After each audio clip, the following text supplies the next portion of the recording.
Bonjour, je suis le Cocktailizer. Aujourd'hui, je vous propose de vous faire voyager pour vous rafraîchir à la cubaine avec le Cuba Libre.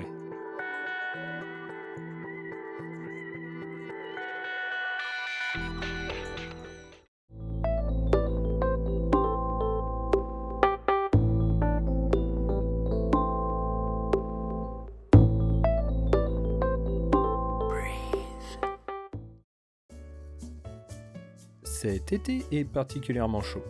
Les glaçons fondent à vue d'œil tel du beurre dans une poêle brûlante. Aller dans une pièce sans ventilateur ni air conditionné revient à effectuer une tentative de suicide, et le simple fait de sortir même une bière trappiste de la meilleure qualité du frigo la transforme immédiatement en urine tiède. Heureusement, bien que le meilleur moyen de s'hydrater reste l'eau, Cuba nous donne une bonne opportunité pour se désaltérer pleinement par cette chaleur. La recette du Cuba Libre est simple et nécessite peu de matériel. Les ustensiles sont un presse-agrumes, un verre Collins, dans lequel nous ferons le mélange, ainsi qu'un doseur. Notez également qu'un couteau coupant ainsi qu'un décapsuleur seront nécessaires pour les ingrédients suivants. Puis, dans votre beau frigo, choisissez votre plus beau citron vert, ainsi qu'une bouteille de votre cola favori. Pour ce dernier, je vous recommande grandement les bouteilles en verre qui, je trouve, procurent un bien meilleur goût au produit. Pour les alcools, munissez-vous d'un rhum de bonne qualité, ainsi que de bitter, également appelé amer, angostura ou orange dans notre cas. Bien que la recette soit simple, l'origine du Cuba Libre est complexe et incertaine. Il y a plusieurs versions quant à son origine, mais c'est celle de la famille Bacardi qui est la plus retenue. Elle raconte que ce cocktail fut inventé peu de temps après la guerre d'indépendance contre le royaume d'Espagne.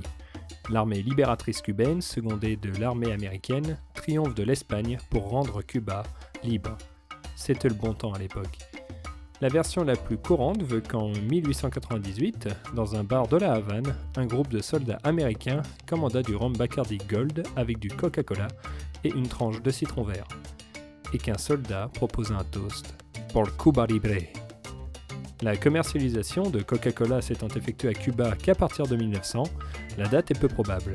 En revanche, un dénommé Fausto Rodriguez racontera le 21 décembre 1964 sous serment que c'est lors d'un après-midi d'août 1900, alors qu'il n'avait que 14 ans, qu'il vit une scène presque similaire.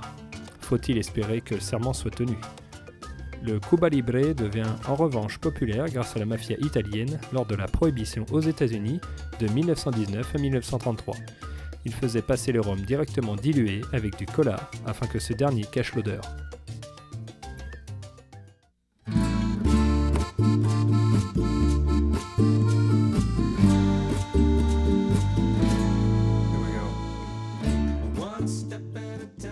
Vous avez maintenant les clés en main pour recréer chez vous cette ambiance chaude et fraternelle avec ce cocktail sucré mais complexifié par une note acide comme la joie mitigée d'une liberté nouvellement acquise au prix de nombreux sacrifices.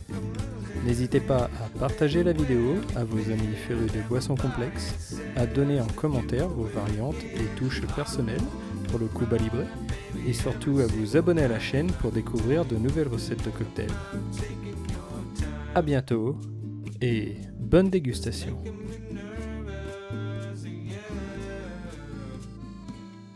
One step